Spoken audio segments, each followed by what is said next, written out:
用冷漠伪装自己的叛逆，我扯掉标签抗拒定型，我们用自己的价值观创造梦境。我们梦游，我们相遇，我们相互拯救。我们是陪你闯荡复杂世界的梦游小姐姐。Hello， 大家好，我是米尔。嗨，我是乔。欢迎来到梦游小姐行走中，这里是30世代的自在角落。我们透过多元的观点，陪你一起探索自我，体验人生。耶！好，今天聊什么呢？OK， 今天来聊一个蛮有趣的话题。这个话题其实是我们在1年前我就已经写在我们的那个 Belo 上面了，只是最近又在 Thread 上面看到有人在讨论这个议题，然后想说，哎呀，不错再来讨论看看。对，好，所以 anyway， 我们今天要讨论的是如何选择对的人生道路。好，这一题好大好难哦。没有，其实真的没有那么难。就是虽然说是难，但因为我们整个人生都是要做选择嘛，所以其实我每天都已经在不自觉当中做选择。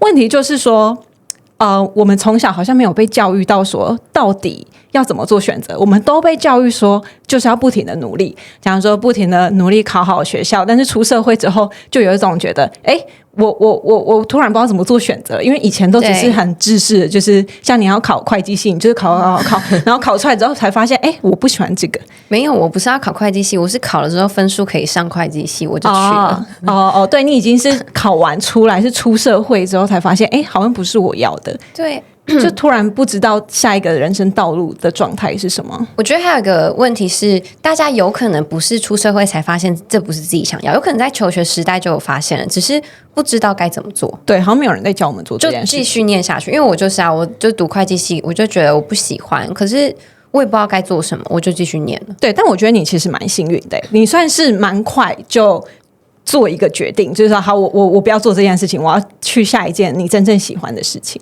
而且我觉得你也蛮算是找到人生的天职。好，这个我们等一下会讨论到。好，那个是一个点。另外一个点就是现代人的那个选择真的是太多了，包含像是现在找工作，你在 Thread 上面也是可以找工作，然后就是五花八门啊，然后还有可能会有诈骗的讯息。但 anyway， 反正就是选择真的太多了。然后呢，我们今天要讨论的是一个叫做自我理解术。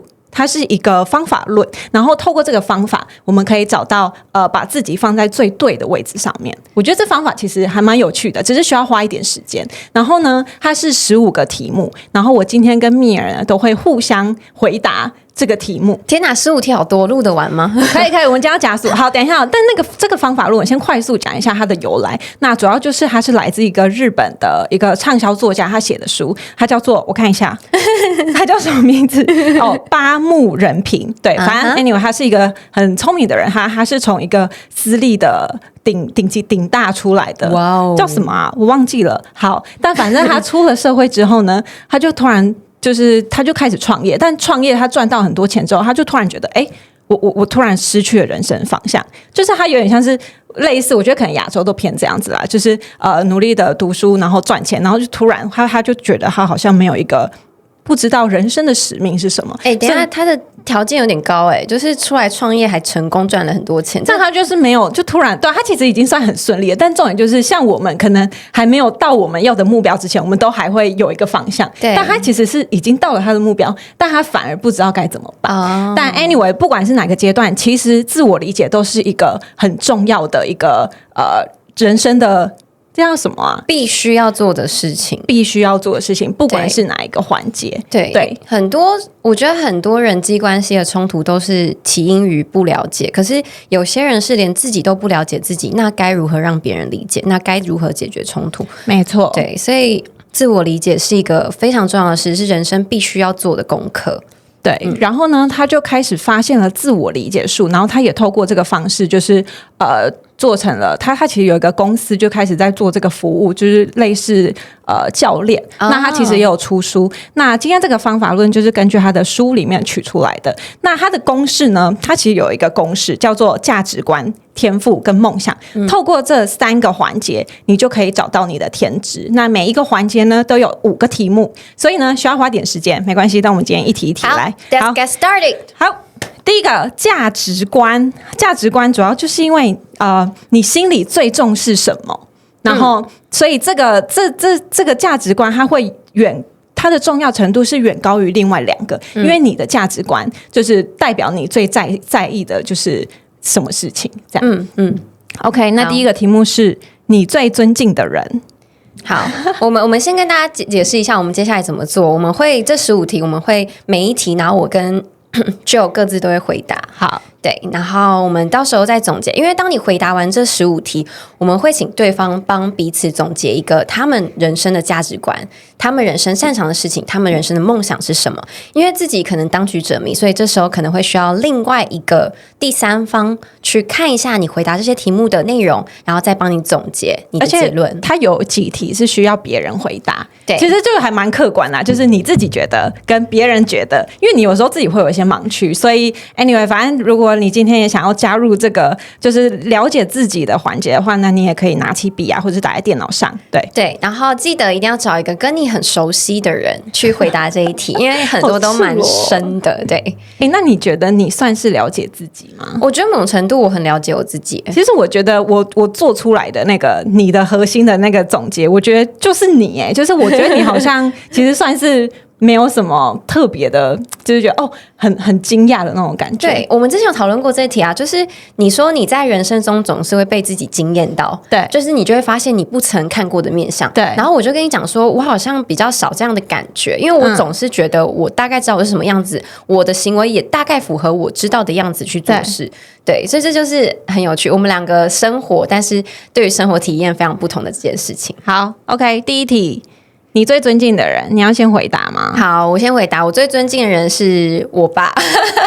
我看你写那个，我觉得很感人对，因为我觉得他是一个我很欣赏的人。先撇除一些你知道彼此家人之间会有一些小纷争，对，但是他是一个非常努力，他不是一个特别聪明的人，可是他是一个非常努力的人。我在很小的时候，我们小时候不是都什么7点就要到学校啊，6点半起床这些。我一起床，他就已经在旁边读什么空中英语教室，就是他在勤能补拙，他在补他的拙，然后我就觉得哇，他好认真，而且他总是跟我讲说英文很重要，他是身体力行给我看。然后另外一个，我觉得他是一个非常顾家、非常为别人付出的人。举个例子是，他以前在读就是研究所的时候，那时候我好像国中还是高中吧，然后因为他读什么。在职专班，那个时候呢，他一下班就应该要去学校上课，可是他总是会先回家煮饭给我跟我弟吃。可是每次他做这件事情的时候，他都会迟到。他迟到最后，老师是直接跟他讲说，就是如果你真的对这门课没有上心的话，你干脆不要来。就是老师好狠，很狠，就是直接去 diss 我爸。但是我爸听到这段话，他跟我们讲，可是讲完之后，他还是每天回家煮饭。我觉得他心里就是有2件事非常重要，就是照顾家里，跟他还是持续要学习，他没有要放弃任何一件事情。对，然后我就觉得很伟大，而且他其实有跟我讲过，他曾经有升职的机会，可是要调到南部去，他就拒绝了，因为他说，可是我的小孩怎么办？然后我就想说，天哪，好帅！而且他的帅度是，就是我说过嘛，他没有特别聪明，但是他总是会找到解决的方式。因为很多人去问他一些问题，例如说公司有人问他电脑怎么弄，他完全不知道，他会研究到他懂，再去教别人。然后他就变成整个公司电脑就是会问的一个专家，很帅。然后家里什么东西都是他修的，他也不会，他就自己研究出来。所以我觉得他会自己去找解决答案这件事情很帅，会照顾别人这件事情很帅，然后顾家很帅。对，所以我很尊敬他。好，那我的答案对了，这一题他不用一定要就是你真实生活中的人，就是包含像是漫画的角色啊，或者是你很崇拜的明星，就是都可以。就是 anyway， 反正那个人就是带给你就是很大的力量，这样。对。然后我看到这个题目，我第一个想到是泰勒斯，就是她在我心中就是非常有力量的一个女性的形象，就是就是先排除掉就是唱歌很有才华这件事情，就是很多人唱歌都很厉害，但我觉得她在不管是面对低潮，就是她其实前面有很多。就是非常低潮或者是网络霸凌的一些故事，但是他都是非常勇敢的去面对，然后到现在他就是用时间去证明他怎么样走过来，然后最近也拿到了歌的版权，我就觉得哇，他真的好厉害。然后我觉得他也就是像是我的 role model 吧，就是觉得要相信自己是有力量的这种形象。我发现好多喜欢泰勒斯的人都很喜欢他的坚毅这件事情。但我觉得还有一点是他很真实。对，但是因为我不是真的Taylor Swift 的铁粉，可是我觉得他我也是欣赏，但是我发现每个就是女生跟我讲的喜欢泰勒斯的原因都差不多，可是我又想说，但是世界上也很多很真实的人，为什么他就特别突出？哦，你说为什么他这么红的原因吗？就是为什么你们特别爱他？因为世界上也有很多名人都也是很真实啊，然后也会很有爱心做公益啊，然后也可能很有才华，对啊，很多女性，我觉得一个人的那个气质有时候就没有办法用一个那个框架去画出来，他就是有那个气场跟那种吸引力、巨星魅力啦。对，他就是那个很强。就是当然你说很真实，就是大家可能都很真实，但是他展现的面向可能不同。他的真实可能是从歌里面去写出来，就每个人方式不太一样，但是可能这一点就是大家就是很欣赏他。好，下一题，青春期是否对你有影响很大的事情？我觉得我这2题都在讲我爸，我觉得就是没有，我觉得这很好，就是完全知道你的价值观就是来自于你爸，我爸对我影响很深。对青春期对我很影响很严格，是我爸是一个非常严格的人，但他也很有趣，但他很严格，就是他总是会觉得我应该要达到什么样？例如说，他以前小时候最爱说什么？以前我高中就应该要读北一女，然后大学就应该读台大。不好意思，我通通都没有照他期望走。对，然后他总是会觉得他自己，我觉得他以前我会直接觉得他觉得我不够好，就是总是什么事情都挑剔我做什么，我考98分，他就说那你为什么少那2分？就是他的表达方式是这样。然后后来我长大才发现，他对于处旁边的人觉得不满足，是因为他对这自己也不满足。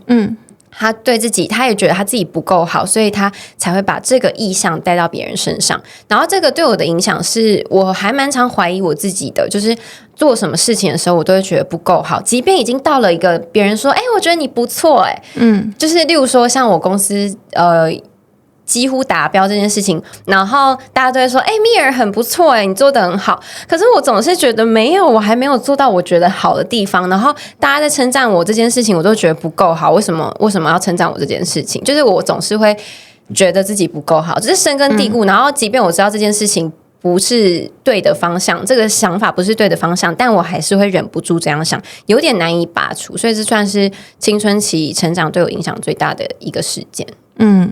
对，那你的呢？我的话，其实我觉得像青春期啊，就是大家可能国中、高中的这段时间嘛，然后对我来说，我当时其实是家里比较有点乌烟瘴气嘛，就是家里发生一些事情，所以在家里我会蛮压抑的。然后在学校的时候，因为我国中刚好就是被丢到一个很资优的班，我之前有讲过，就是我被丢到一个很资优的班，但是我是里面去拉低水准，就是不要让整个班级做的分数太高的人。所以当然在里面还是有很多好朋友，但是就会变成说，我觉得读书真的是好无聊，而且我那时候还晚自习到晚上9点10点，就是我就觉得天哪，就是你在吃走肉。对，所以我觉得那时候的我让我变得有点就是冷漠嘛，就是我不能去感知当下的环境，这是变相的算是保护我自己吧，因为我知道我无能为力去改变当下的环境，所以我要去切割，就是我不能做选择嘛，那我只能接受这一切，所以我只能切割我的感受。那长期就带给我就是可能会压抑情绪啊，或者是压抑某部分的想法。那在进这个资优班之前，你是会压抑情绪的人吗？可是我觉得不到压抑，但是我本来可能本来就是比较偏向会观察或者是感知环境的人，但当你发现环境没有办法接受你的时候，或者是环境 push 你要去做某件事情，但你不是很喜欢的时候，你只能硬吞下来，你就觉得好，好像就只能这样子。所以对，但 anyway， 我觉得这件事情是青春期，或者是一直到我觉得大学，我觉得大学其实改善蛮多，但当时对我影响蛮大的。对，好，第3题。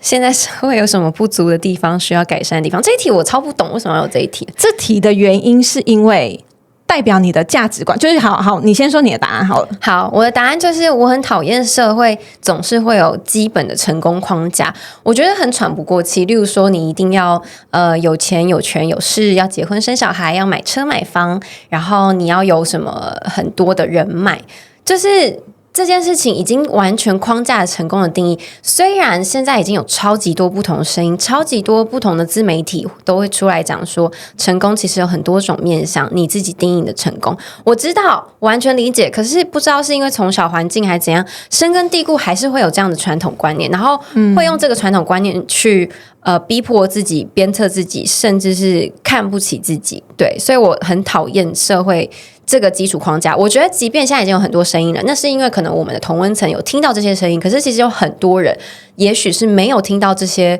成功有多种定义的这个声音。我觉得也是刚好我们这世代卡在一个比较新的想法跟比较传统的中间，对，所以我们其实从小已经被灌输了，就是根深蒂固有这个想法。那你后面叫我去洗掉前面，我就会有点好，我知道要洗，对，但是你知道，就是可能需要一点时间之类的。对，然后你在洗的过程中，你就会跟自己打架，就觉得我这样到底是好吗，还是不好？有时候就是你可能达到了新时代觉得 OK 的状态，但是你用旧时代观念看，又是觉得不足，所以这时候就想说，我到底是好还是不好？不知道。对。我觉得其实你的回答的这一题，简单来说就是你觉得这社会应该要更加的弹性，对，接受更多的价值观，对，所以我觉得其实是呼应你前面的，因为你前面其实都是说你爸给你一个很高的标准，然后你自己也觉得你要去达到，但是你自己内在是打架的，对对，其实它是呼应的起来的，就是你刚才说的那个什么什么很绑架那一些，但是说明了你的价值观其实是蛮冲突跟抵触的。我价值观是我爸建立的，对对对，你爸建立的，但是你现在又有一个新的价值观是，我好像要弹性一点。对，我爸给我了传统的框架，还是你这一集要给你爸看？我在想要不要给他看，我觉得你会气死。对啊，好了，好，然后我的这一题我就有点难联想，你听听看，说不定你旁人比较有想法。OK， 那我在讲的是今年我觉得非常非常的动荡，包含像是美国的总统或者是什么，就是伊朗啊的打仗啊，或者是乌克兰的打仗，我觉得非常的动荡，尤其是今年啦，所以我觉得很不平静。我在想说，会不会是我的价值观是希望大家都是和平吗？我在想啦，但是这件事情是大家都希望和平啊。对啊，所以我自己会觉得有点难联想起来，但我觉得你的那一题就还蛮很好联想。对，但因为我的回答有点太空泛了一点，因为我还有讲到什么房价很高，什么薪资啊、通膨，而且我要把全世界的问题都写进来。你好像写的非常专业，对，但是所以这一题可能要聚焦一点会比较好，就写一个点啦。我觉得对，可是这会不会代表其实环境对你的心理影响很大？这应该对每个人影响都蛮大的，好吧？对啊，这对啊，好，大家反正这题就可以写的聚焦一点。但是我觉得不太一样哦。例如说疫情时期，它对你的影响，你那时候说你每天都压力很大，还是怎样？对，可是对我来讲，其实我没有这么强烈的感受。就是我觉得环境对人的影响，感觉在你身上是蛮深的。因为第一个，你是会观察环境的人，你从小就是观察环境，所以环境对你的影响可能 I don't know maybe 80%，那对我影响可能70%。对，我觉得会有这个差别。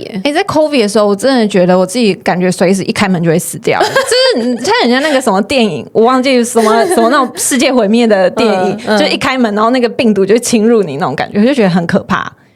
对啊，但是对那时候应该会分这两派，那时候有很多人就很害怕。对，然后台湾人都乖乖在家，就是把自己锁在家里。但我就觉得怎么办？我也是乖乖在家，可是我没有很焦虑。其实对，好，就有可能是我从小就没有在观察环境，我从小就是想说我要把这个环境感染起来，这样，然后我才不管现在是什么状况。好，也有可能。好，下一题。下一题就是在朋友的眼里，你是一个看重什么东西的人，然后在意什么东西的？其实我觉得这一题我早就跟你聊到烂了，我也觉得，就是我觉得你已经知道我会回答什么，我知道，对呀。好，那我就再讲一次。好，就是有两件事情，第一个是其实你已经知道，我已经写在建议里面了，就是你是一个对工作非常上心的人，然后会给自己很高的标准，然后为了要达成这个标准，你会卡掉你所有的娱乐，卡掉你所有的放松时间，你觉得这样才对得起自己，这样才代表我在前进，往目标迈进。对，我觉得你是对于工作如此认真的人。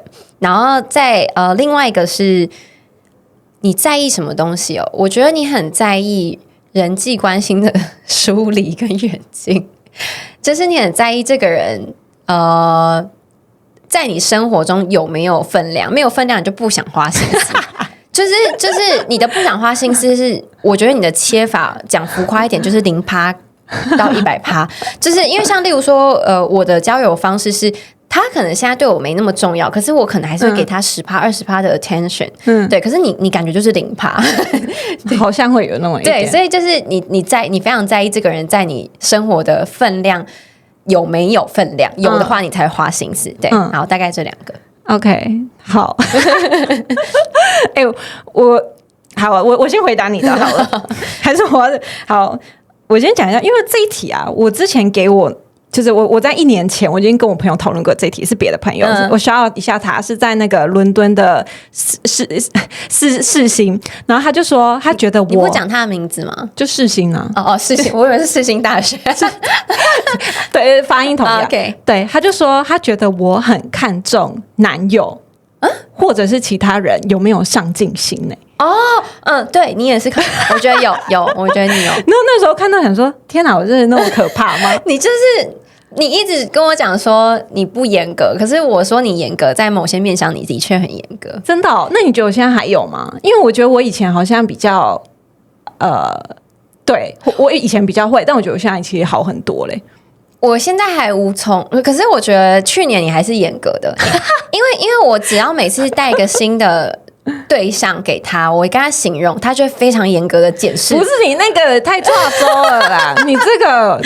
你那个有点太，基本上我不太会表态的，就真的是觉得哇靠，这真的是好啦，那可能是我的问题，不好意思，我们2个完全颠倒，对，真的，真的好。我想一下，但我觉得啦，就是有可能我小时候真的偏慕强一点。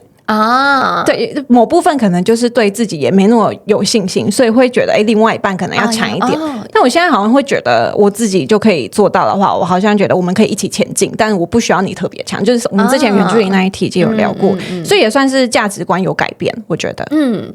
那代表你真的有在改变，真的可能是遇到了。我补充一下，价值观这一题是随时，也不是随时啊，就是可能会动态的改变，所以你价值观可能不定时可以重新检测一下。OK， 好，回答你的。我觉得你是一个非常看重自己的人，听起来好靠背，但你不觉得很真实吗？我觉得我蛮看重自己的。对，就是你不会委屈自己，而且他还蛮有原则的，就是他有情绪，他就说我不要喝酒，或者是我好累哦，他现在就是会脸就会垮给你看，然后就是好热，我不想动，然后就是没有要动的意思，就是他完全不会压抑对，2个就完全颠倒。对啊，我完全不压抑自己。我就会觉得，大家都在这边，我就会觉得我都来了，我不要拖累大家。他听起来都很有原则，但当他碰到爱情的时候，他这些他就会打掉，就是全部都打烂，就是他就突然变成不看重自己，超级压抑自己，对，超级压抑自己。对，我就开始不看重自己，我不在乎自己，我只在乎别人。好，对啊，我不能谈恋爱，好可怕。不会，你这是你那个学分。对啊，对，我的确是。我觉得，因为我自己觉得，我想到一个方式，我自己觉得，如果在这个现场有人不舒服，他不想动，我觉得那他就不要动，我就去做其他事情，他可以不用参与。我完全觉得一个群体，只要有人想做什么，完全可以脱队，我完全理解，所以我会这样做。但我知道有些人会觉得大家一起啦，大家应该要一起互相配合，但我就觉得为什么要这样子束缚彼此？这样，对。好，下一题，如果别人需要你的意见，你会给别人什么意见？这题我们已经跟彼此讲过了，没有，我觉得是因为我们彼此都接受彼此，所以对我们来讲没什么好讲，就是对彼此其实也没什么太多可以讲。就是你现在，我觉得你现在也过得蛮好的，就是你没有一个什么点是真的过不去了，我一定要给你建议。可能我在很烂的感情，你可能就会给我建议这样。但是好 ，anyway， 这个题目不是说你真的要给别人建议，而是说当我给你这个建议的时候，代表这件事情可能我相对的是在乎，所以并不是说你真的需要接受什么建议的这种东西本来就是给的人可以给，听的人可以选择收或不收。对，但重点就是我跟你讲的时候，代表我有在在意这件事情，所以我给你建议。然后我给你的建议就是说，不要再随便找一个烂男人了。对，所以一部分的点是因为你真的这一点还没有做到，另外一部分的点是对我就是会比较在意这件事情，就刚刚讲到的。你可能看到我在那边疯了，你就觉得看不下去。对，因为反正你就会陷入很糟的状态。好，那你的对啊，但我讲的好像也是一模一样，跟刚刚前面讲的，觉得就是。那你觉得有呼应到你的价值观吗？你说我给你的建议吗？有，因为就像是我觉得不用把自己逼到怎么样的程度，这是我的价值观，是不是就是类似你会告诉自己这样的话？对，是，对啊。Anyway， 对，就是这一题的重点是你给别人建议的时候，其实就是你在跟自己讲话。我跟你讲啊，某程度是因为我以前是一个会把自己逼死的人，因为家庭关系嘛，觉得自己不够好，所以一直做，所以我会一直给自己这样的建议。所以当我看到别人是做出我以前这样的行为，我就想跟他讲说，其实不用把自己逼那么紧。对，所以我会给你这样建议，是因为当你那样做的时候，会唤起以前我也是这样做的情形。我知道那样很不舒服，而且说实在，我觉得很痛苦，我不喜欢。我就想说，你可能也不一定会喜欢那个状态。好 ，Anyway， 好，那我要总结一下。那个你的关键字，你价值观这个关键字，好，你的话，我觉得就是价值对等就是你做这件事情，你就要看到这件事情的意义，然后你付出有没有得到回报，就是你会有一个标准在那。假装说你爸给你的标准，所以你会想办法去达到。对，我给你的回馈是，我觉得你也会很在意有没有回报这件事情，所以对起来就是你会有一个标准或是框架在，然后你也会想要去。冲刺那个达到那个框架，对，那跟回报的是什么意思？是什么？就是框架跟回报的意思。你会有一个 KPI 在，所以你要去做到。那你在 break down 下来的时候，你会觉得，那我做这件事情有没有办法帮助你达到你要的目标？所以就是有没有办法达到我的 KPI， 类似的意思。所以我的人生就是 KPI， 往 KPI 迈进。其实我真的不知道该怎么总结这一切，因为我觉得这个题目，对，最终我请了 GPT 帮忙对，这是可以请 GPT 帮忙的，没有错。最终我请 GPT 帮忙，所以我觉得他给了几个价值观，就是第一个就是被理解，但是这点我就不太理解。你不是这句话很冲突吗？被理解好，但是有一个我很认同，他说你很注重自我成长，我觉得是。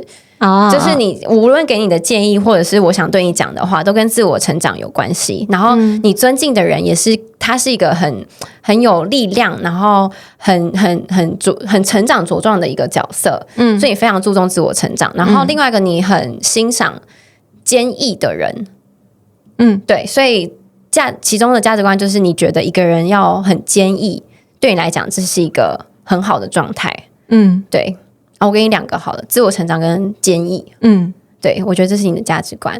我觉得好像对，跟我想的一样。对，我觉得某部分也是，我都会觉得我好像希望用我自己想要的步调去前进，所以我也会觉得我持续做一件事情，那就是代表我有在推进，我有在成长，就对齐了你刚刚说那2个关键字。对，好，下一趴，好，要加速。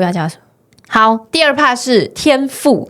天赋的话，就是不代表说你真的假如说你很会踢足球，或是你很会煮菜，就是有可能你是后天的嘛。对。但是天赋比较像是你没有办法教给别人的，你就是天生。假如说你就是长得好看的话，也算是天赋的一种。就是你真的是学不走，别人学不走，有可能他真的是一个很小，这样说观察力啊，对，就那种叫做天赋。所以就是我觉得可能会有点小小的迷思。好，那第一个点是说，目前人生最充实的经历是什么？你先讲。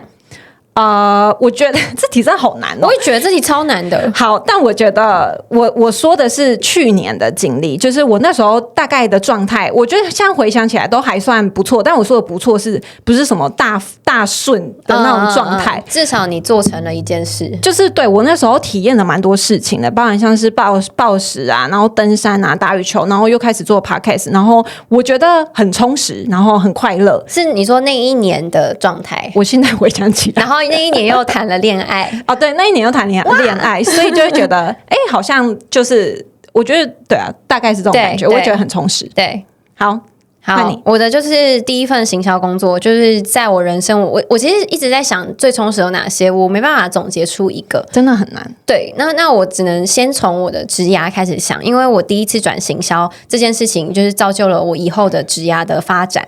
虽然这份发展呢，就像刚刚传统的框架里面讲，它并不是一个像工程师、医师、律师这么有money 前景的一个职业，但它至少是我觉得做起来很开心的一个职业，并且我觉得我有天赋在里面的职业。对，那因为从事了这份工作，它开启我的所有的世界观，我接触到跟以往不同的人，因为我以往都是接触到财经类的人。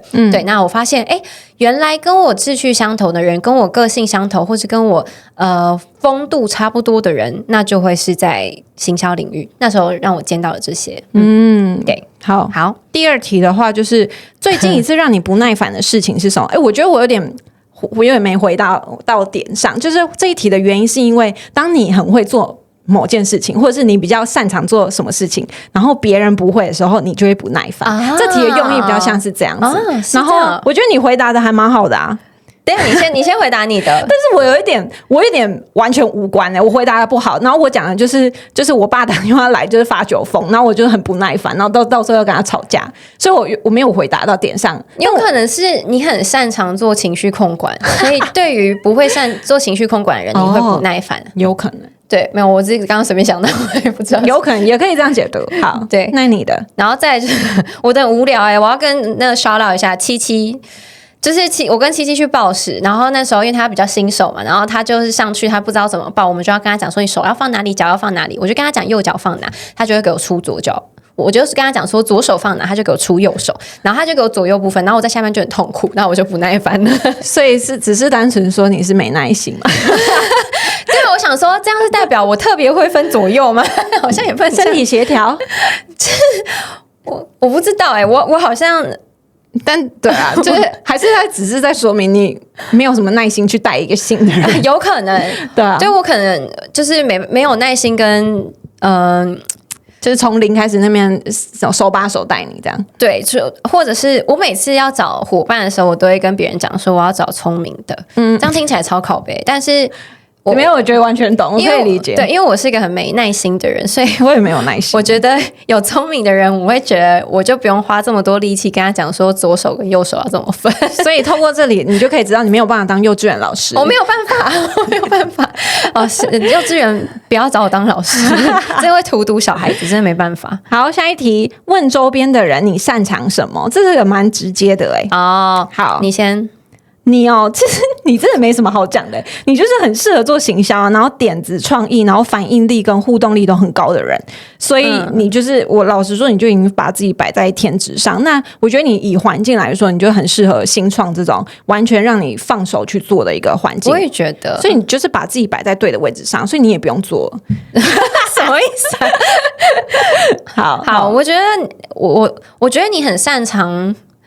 聆听跟共感，虽然跟你的职业没有那么可能跟你职业有一点相关，对，就是你会第一个，你是个很好的聆听者，是就算别人在讲的生活经历，你从来没有经历过，你也会抓取你身边有一点点相似的例子，然后去让自己共感。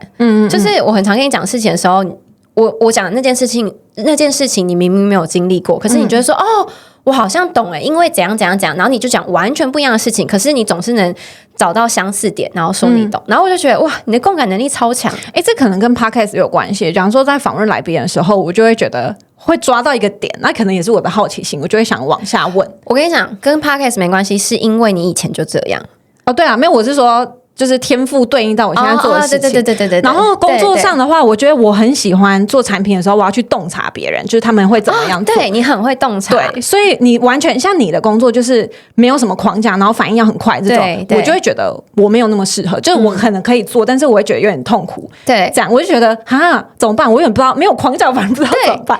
对你好像是这样。如果我要观察别人，然后我再去理出一个脉络的时候，我就会觉得因为 A 跟 B 跟 C， 所以你可能怎样怎样这样，我就会觉得。比较对，那你很适合，因为我也不太会洞察别人，就是我觉得很难啊，洞察别人很难啊。那很好，我总是会洞察错，我总是会自以为是。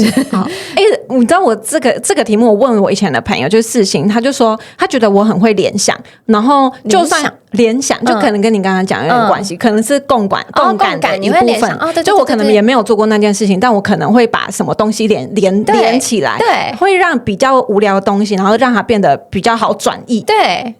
那其实你很适合你做你现在的工作。我在做完这时候，我也觉得，原来我是这样。就是我以前都会觉得我反应比较慢，或者是我会觉得我没有办法那么快速的给出反应，因为我都需要一点时间消化。然后我都会觉得，好像我是怎样，我是笨吗，还是什么？但我现在在做完这个，我就觉得，我不是没有反应，我也不是没有办法创作，就是我只是需要消化。对，而且你是会用逻辑去分析出来。这个我还要回答一题是，你会拆解事情的原因啊？对，就是你是会。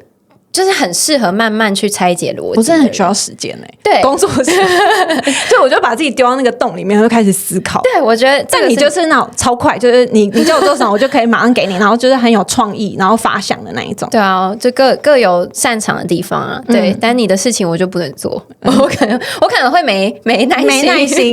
你的话，我就觉得要这样哦。就例如说，我们以前在讨论事情的时候，我就说好，那就这样，我觉得这样不错。然后他就会说，我觉得我需要想一下，这样会造成。我真的都会想很多东西，我就想还要想 ABCD， 这样子好吗？这样对，然后我就觉得你快点决定，就是好对吧？所以把自己放在对的位置上很重要。这个好有趣哦。好，第4个是放弃现在的工作，你特别想做什么？你看。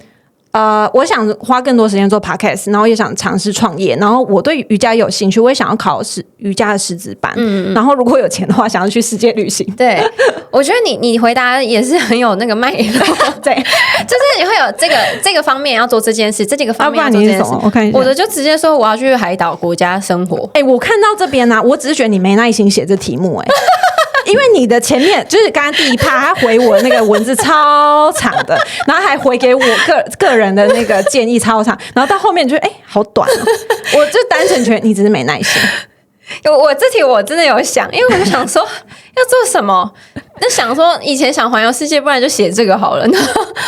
我写的是我想要去海岛生活，跟各个不同国家的人聊天，然后我要把他们故事写下来，就这样。这是你即兴发挥的吗？还是就是真的我觉得一半即兴，一半真的，一半真的是我也很喜欢听不同的故事，我很喜欢跟我的观念不一样的人聊天的时候，我就觉得你是这样想，我就觉得很酷，所以这个思想的碰撞，对，我很喜欢思想碰撞，所以这一点不算是即兴。然后后面的即兴是我写一写，突然想说，我可以把他们故事写下来，所以我就写了后面这段。好，OK， 好，下一题。到目前为止成功了什么事？这个我觉得超难的。真的吗？因为这个我就在想，我就开始打架啦。传统的成功定义是什么？我的成功定义是什么？真的，我自己也觉得是扣合到这一题。对，然后我就开始打架，最后我决定抛弃传统，直接写我自己。那你先讲你的。好，对，其实我在回答这一题的时候，我也在想说什么叫做成功。对，然后我就直接回说，我觉得成功不是达成目标，而是你在做你想做的事情，然后你有花时间在陪你真正想陪的人，所以你愿意付出，然后不会计较回报的话，那种状态，我觉得就是已经成功了。然后以这样子的框架来说，我觉得我跟我的家人在一起，我很快乐。然后我跟我的朋友一起做了 podcast， 然后我也 push 自己去做很多我想做的事情。所以老实说，我就已经在我觉得当下是成功的状态了。对，好，我的答案就是其中跟你有点像，我其实只写了一个，就是老朋友。我觉得你单纯是失去耐心思考。没有，不行啊！的确写到这题的时候，我已经开始失去耐心了，因为我觉得题目有点太多。但是呢，我讲这个也是真的，就是我以前一直觉得我很骄傲的一件事，是我有老朋友的存折。那只是这几年呢，也改变了很多事情，就是有些老朋友存折，有些页面可能已经碎掉了，就是太过泛黄碎掉了。但是我会一直加入新的篇章，然后对我来讲，所以我后来发想，我之前有说，我觉得人生的意义就是与人交流。所以我觉得这点完全扣合我这个概念，就是跟人的互动跟交流。所以朋友这一块，我觉得我有交到一些很多之前的朋友，这对我来讲已经是成功的。无论这些朋友陪我走了多久，或者是他们现在还在不在，或者是他们现在已经离我很远，但是曾经我觉得我创造那一段很真实的情感，对我来讲是一件很成功的事情。对。蛮好的啊，因为我对你刚刚这5题嘛，就要总结成一个关键字。我觉得你的就是连接，就是你本来就有自带一个能力，就是你可以很快速跟人家连接当朋友，对，或者是你可以做行销的创意，去跟你的客户用户去做一些就是 push 他们，引起对，就是有兴趣的点，对，这样子。所以对，反正就是你这一部分亲和力是蛮强的。对，好，那我给你的总结就是。刚刚已经讲过共感倾听，然后跟问题剖析这件事情。问题剖析，对，我觉得我知道教什么报告吗？我真的觉得你很会做问题剖析，我觉得你应该也是一个很会做报告的人。我跟你讲，可是我就会在那个做报告的过程中，我可以觉得这样子一直挖很爽，但是同时也觉得自己会打架，所以讲是这样吗？就是对，老实说也是蛮内耗，但就是我就现在都会训练自己，教了就是教了，不要再看。我觉得这样很有趣啊！你既有就是柔软的共感。又有就是比较坚硬的逻辑，就是是一个很有趣的共合体。就是我没办法说乔是一个特别有逻辑的人，我也没办法说乔是一个特别感性的人，但是我可以说乔就是都有一点，真的就是共合体耶。对，所以就是这个蛮有趣的，你擅长的东西是有趣的。好，下一题，梦想。这时候我的耐心已经到了极限。好，跟我们的时间一样，差不多快到达。好，梦想第一个是花钱也愿意学习的事情。我自己嘛，其实就是任何让我成长的事情，比方说买书、买课程、买学那个什么Duolingo或者 Speak， 就是对，反正这些我都会花。对，我觉得我回答跟我做的不一样。虽然我说我会愿意花钱在行销上，我愿意花钱在人家说什么如何创造一个事业或者创造一个事情，你真的超简短的。如何创造运动，我就跟你讲，我写在这边已经快不行了。好，太多题，但是我发现我好像都没有花太多钱在这些东西上面。对，就是我现在没有。买书啦，买书有啊，有，但还有语言，我会学语言，花钱学语言。对，所以运动虽然我很爱，可是我好像也没花什么钱运什么动，就是你花比较多钱在那个啦，那个叫什么脊椎矫正啊？对，身体保养，对，所以这题答案应该要改成我花钱也愿意学习的事情是身体保养。我是可以直接帮你写这一题，我觉得可以，身体保养，好，对，就是因为你如果真的我先讲一下梦想这一题的话，不是说假如说我很想要赚钱，然后我的梦想就是赚钱。No， 你赚钱的背后原因是什么？假如你想要自由，所以你要先赚钱，这个才是就是你真正的原因。然后为什么要花钱这件事情是，你就算花钱，你还是很愿意去付出。对，你就算花时间钱，你还是很愿意去付出，因为你就是很渴望得到这一部分的，不管是知识或是任何东西。我很渴望身体健康，我发现我花最多钱的都在身上。例如说，我花钱在牙齿上，花钱在脊椎上，花钱在医美上。就是你爱漂亮，然后你身体保养要健康，然后对我发现，所以你有热情的是对于自己变漂亮，有热情的是让身体舒服，然后变漂亮这样子。其实我有花很多钱在旅游这样可是好像不是学，不知道哈，就是这样。对，你愿意花钱在什么地方，就是说明了你的热情所在。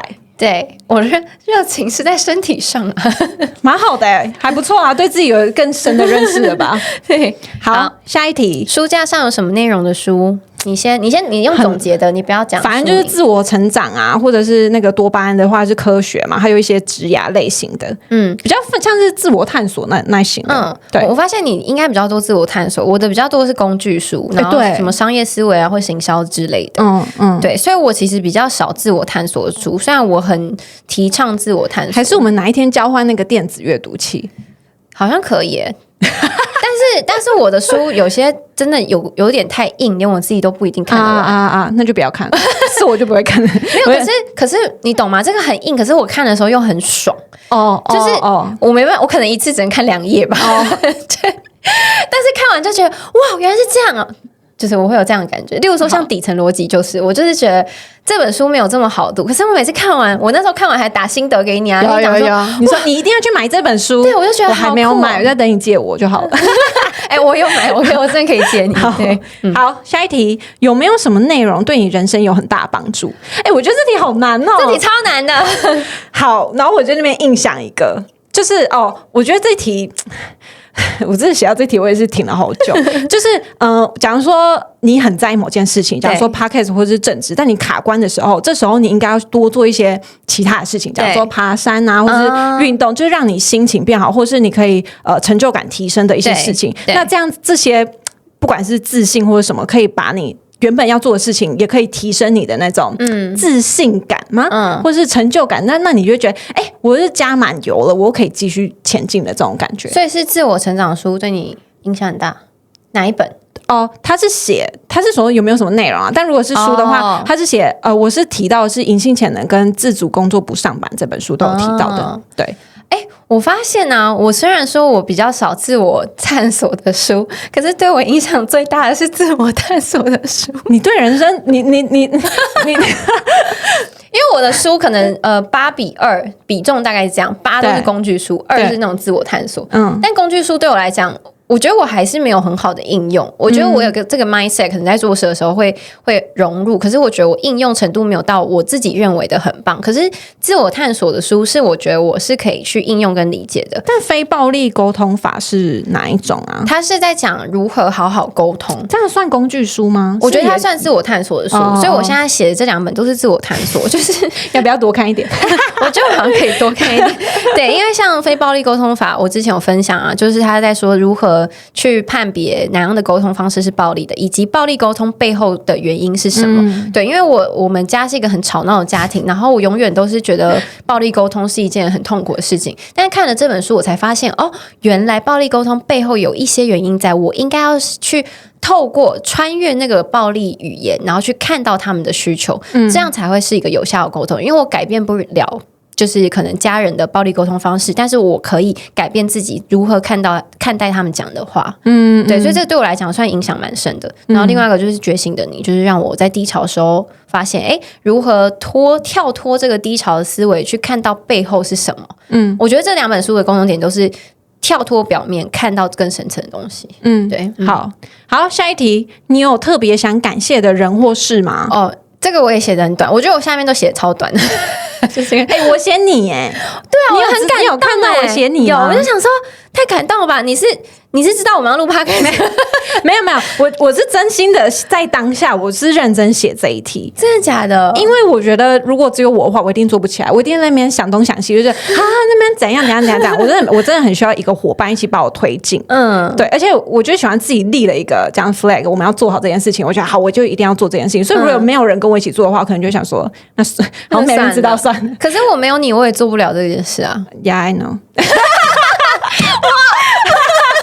什么态度转变这么大？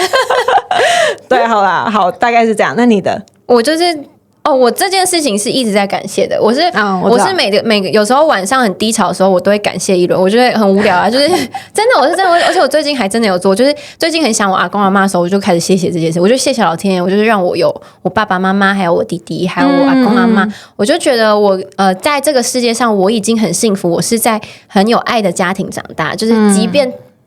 家有本难念的经，即便很吵，即便很多暴力沟通，但是我还是觉得是充满爱的，就是很棒啊。对，所以我就很感谢我身边有这些家人存在。OK， 对，好，下一个，你对这个社会有什么不满或愤怒的？哇，这真的很多而且，但我觉得好像蛮重复于前面的。我是讲什么政治啊，还有诈骗，我为什么会讲到诈骗？